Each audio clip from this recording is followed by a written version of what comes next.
Hola a todos, me da muchísimo gusto saludarlos. Soy la doctora Juanita y nos encontramos nuevamente esta semana 2 del curso en la videoconferencia Los instrumentos de medición.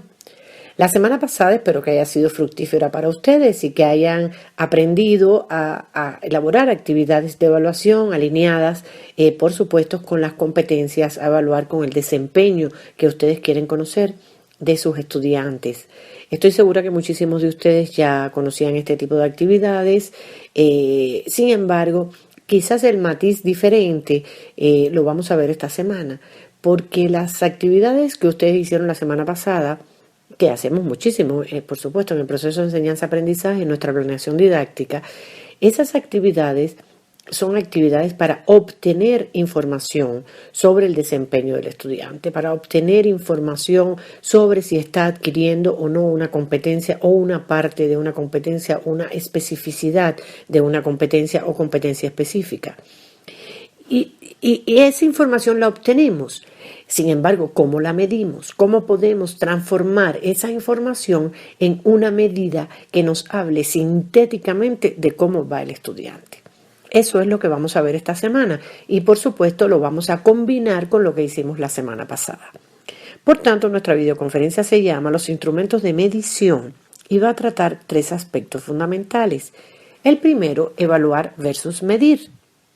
El segundo, vamos a hablar en segundo lugar de cómo se mide el desempeño. Y finalmente hablaremos un poco de los diferentes instrumentos de medición que existen.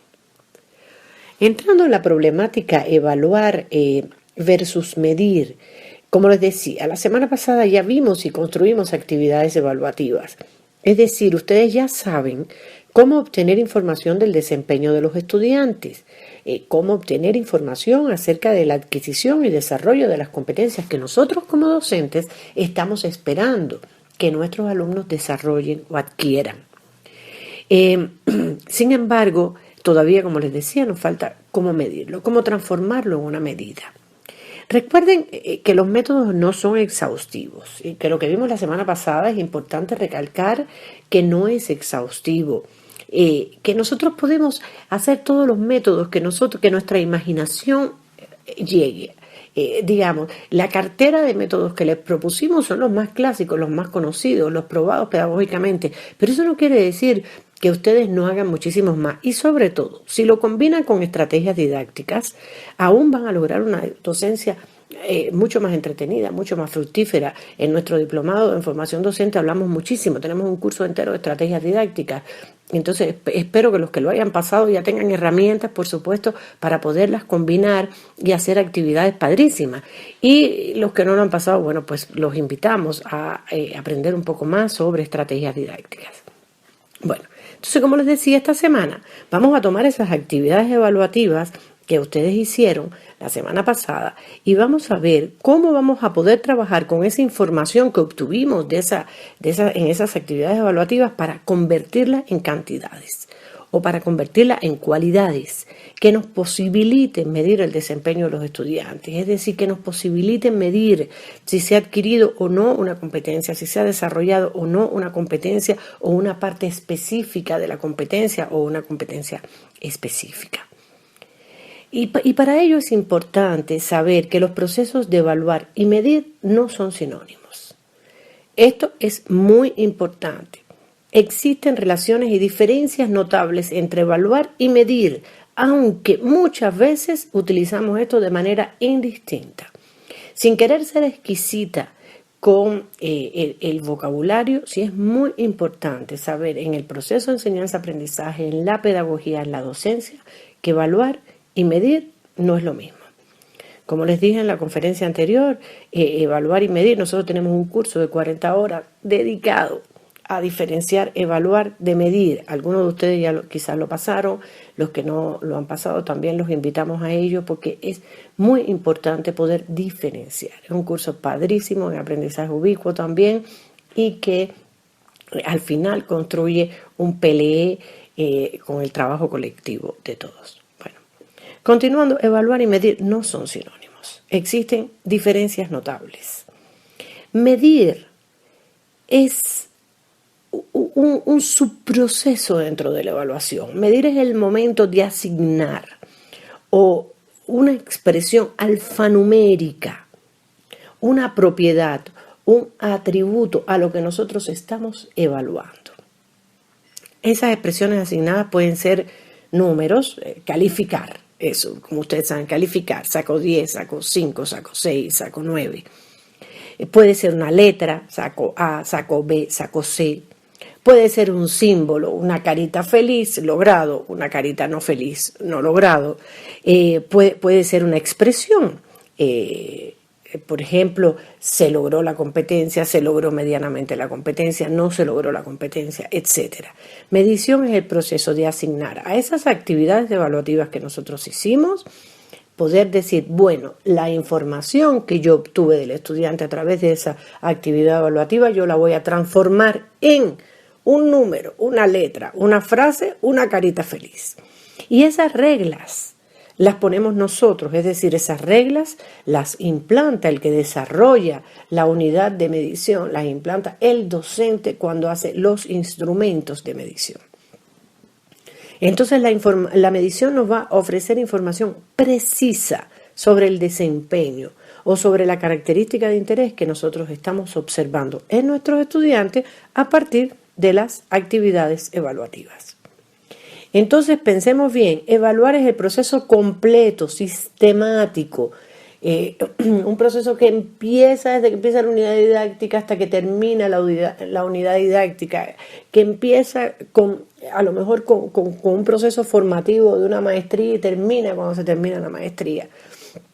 Y este proceso completo de evaluar se ejecuta a través de actividades de evaluación, con las cuales nosotros vamos a obtener información.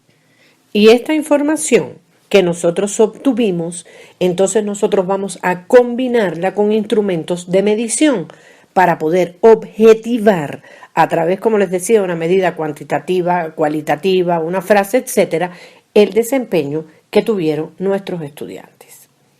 Entonces, podemos entender que la medición es algo que siempre es indirecto, ya que la medición pasa a través de las categorías mentales del que mide. La medición pasa a través de las categorías mentales del docente, en el caso de que sea el docente el que evalúe. Y en este caso el docente clasifica según la medición. Por eso es tan importante que cuando nosotros tomamos la actividad evaluativa y las vamos a convertir en un número, en una carita feliz o en una expresión, nosotros lo hagamos a través de instrumentos, que sean instrumentos precisos, que minimicen la subjetividad, porque la medición pasó a través de nosotros como docentes. Y entonces es necesario que los datos que nosotros obtuvimos, esos datos que nosotros obtuvimos, nosotros los podamos llevar a mediciones que aunque son subjetivas, nosotros las objetivicemos lo más que podamos.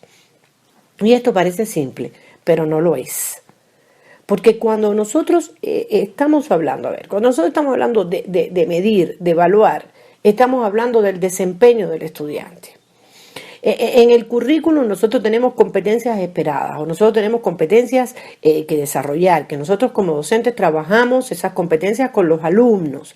Esas competencias pueden ser generales, pueden ser específicas, es decir, partes de una competencia, pueden ser transversales, a lo mejor salen de mi unidad didáctica y se mezclan con otras unidades didácticas.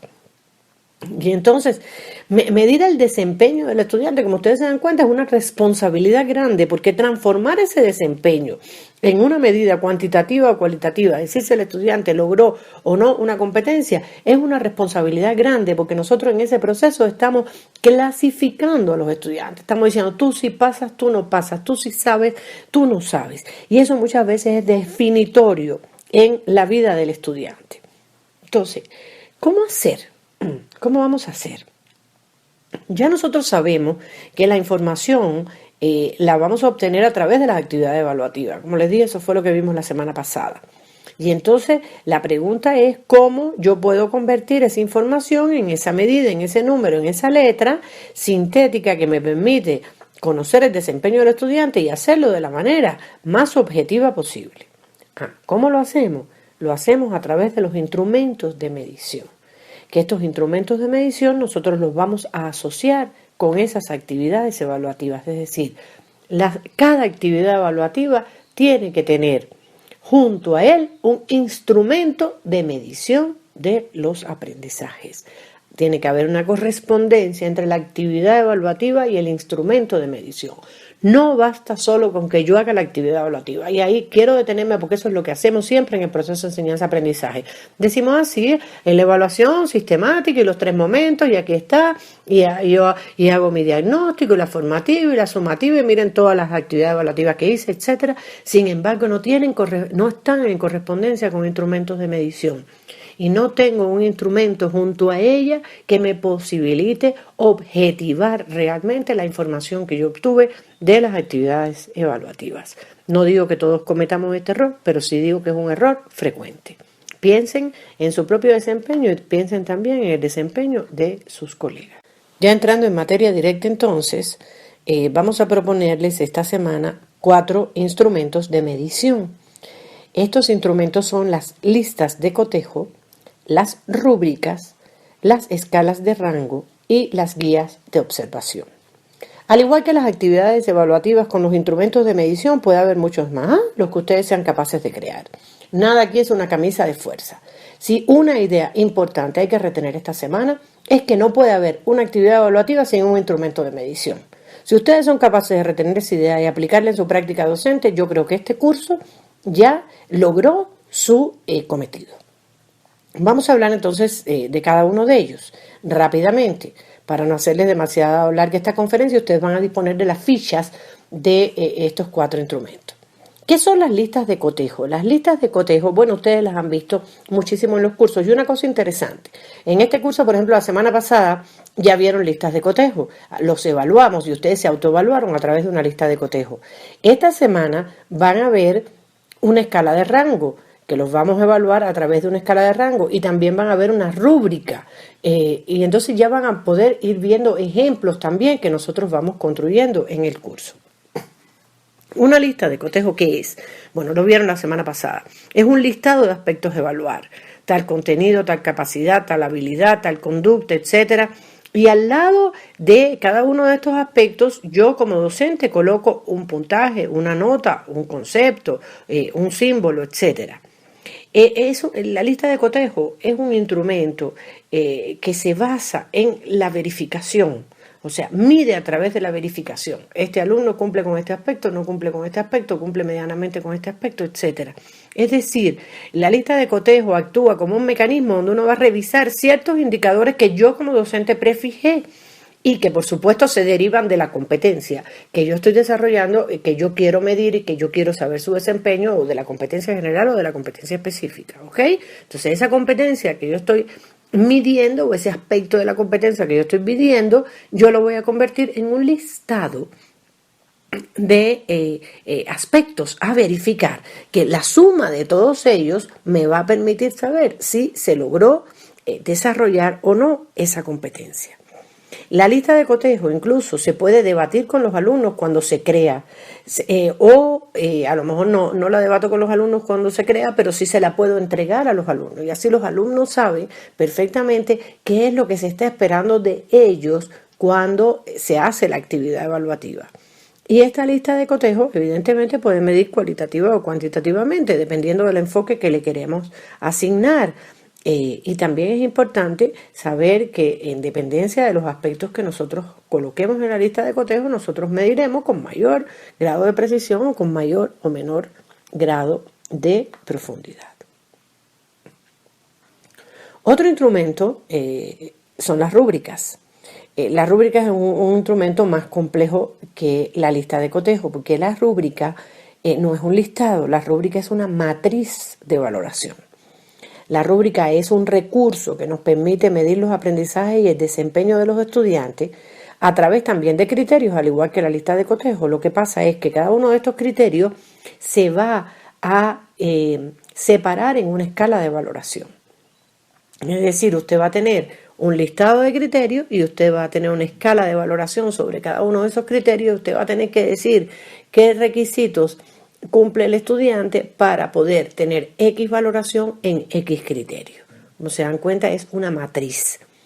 Entonces, en esta matriz, yo establezco, como les decía, los criterios, establezco una escala de valoración en una tabla donde en el eje vertical, por ejemplo, están los criterios, en el horizontal están los rangos de calificación, y yo voy a tener que llenar esa tabla, como les decía, con los criterios en cada uno de los casos. O sea, ¿qué significa que se logre para tal valoración este criterio? Y ahí, por supuesto, yo voy a tener después que pasar el desempeño del alumno, o sea, los resultados que yo obtengo de la actividad evaluativa, yo voy a tenerlo que pasar por esta rúbrica. Entonces, como les digo, verán un ejemplo también esta semana. La actividad evaluativa será medida a través de una rúbrica. Otro instrumento que es la escala de rango. La escala de rango es un instrumento que nos permite registrar el grado de acuerdo con una escala determinada en el cual un conocimiento, una habilidad o una actitud se desarrolla por el estudiante. Es decir, yo también voy a tener un conjunto de preposiciones o propuestas con una escala de rango, por ejemplo, totalmente, medianamente, poco, etcétera, y yo voy a tomar los resultados que obtengo de la actividad evaluativa y yo los voy a pasar por esa escala de rango. Se utiliza generalmente para evaluar conocimientos, habilidades, actitudes, valorar comportamientos previamente definidos, comparar dos estudiantes, etc. Y finalmente vamos a ver la guía de observación. Fíjense que la guía de observación es un caso sui generis. ¿En qué sentido? Porque la guía de observación es en sí misma la actividad evaluativa más el instrumento de medición. ¿Qué pasa con la guía de observación? La guía de observación no es una actividad evaluativa como las que vimos la semana pasada, que nosotros le damos al estudiante, obtenemos información y después con un instrumento de medición medimos. La guía de observación es en sí misma, como les decía, la actividad y el instrumento de medición, porque la guía de observación nosotros la hacemos como docentes para observar el desempeño. Es decir, no es una actividad evaluativa que yo le doy al estudiante para que el estudiante la complete, la haga, la realice y yo obtenga así la información. No, la información yo la obtengo desde mi puesto de docente observando al estudiante.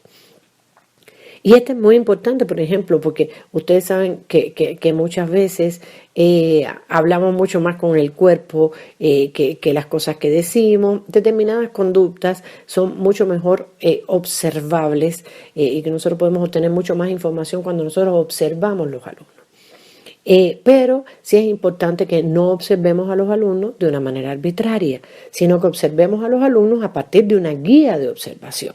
Y entonces que nosotros seamos capaces de construir una guía donde nosotros recolectemos determinada información y además midamos esa información.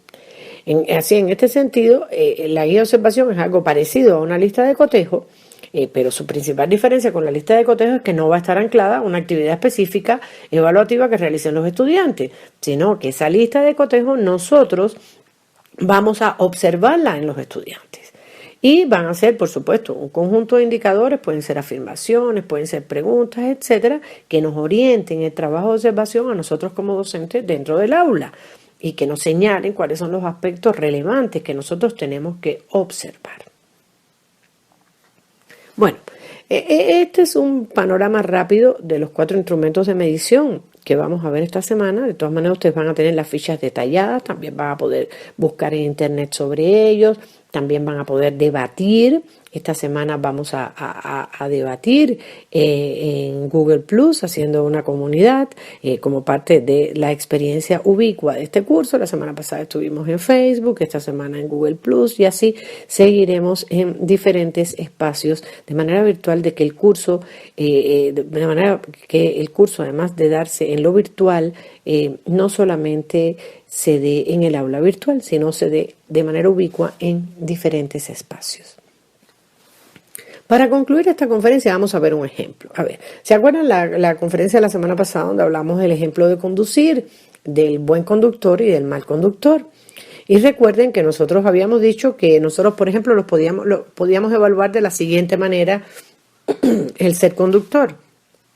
Podíamos pensar en evaluar el saber conocer, es decir, evaluar conocimientos con una actividad evaluativa que fuese un examen del reglamento de tránsito, en que nosotros habíamos evaluado habilidades pidiéndole que entregaran un paquete desde el punto A al punto B en auto. Y finalmente habíamos evaluado las actitudes con un estudio de caso que le poníamos diferentes situaciones complejas en el tránsito habitual y veíamos cuáles eran las reacciones del estudiante ante cada una de estas situaciones. Entonces ya teníamos nuestras 3 actividades evaluativas. Sin embargo, ¿cómo medimos? Por ejemplo, ¿cómo medimos la primera actividad?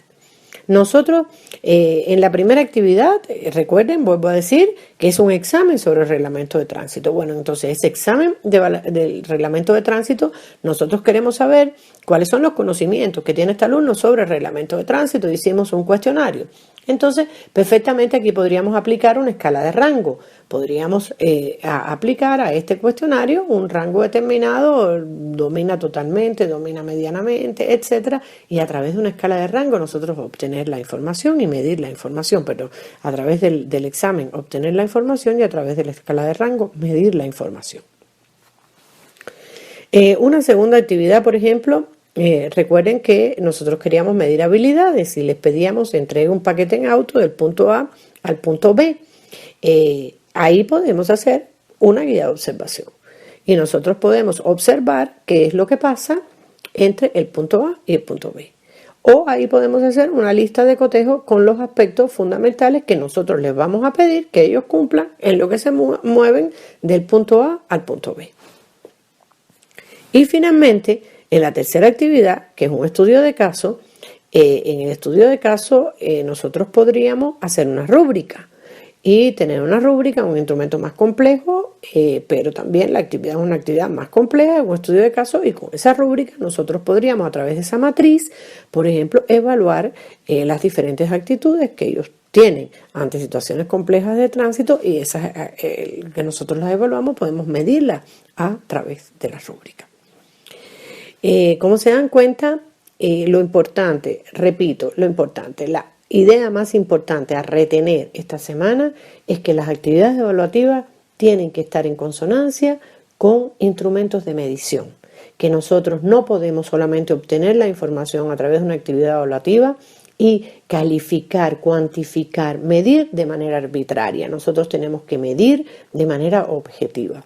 Y esa objetivación se hace a través de los instrumentos de medición que nos posibilitan pasar por la subjetividad del docente y objetivar determinados criterios de manera tal de que la evaluación y la medición sean procesos mucho más significativos para el estudiante. Recuerden también que el mayor propósito de la combinación, o sea, de la evaluación en general y la medición en particular, es que nosotros no seamos ni discriminatorios ni clasificatorios, sino por el contrario, nosotros podamos conocer cuáles son los fallos que tiene nuestro estudiante, las debilidades, etcétera, y aprendiendo de esos errores, lograr mejorar nuestras prácticas docentes para que esos estudiantes logren adquirir las competencias. Nuestro propósito no es clasificar, no es dividir, no es segregar. Nuestro propósito es desarrollar como formadores que somos las competencias en nuestros estudiantes.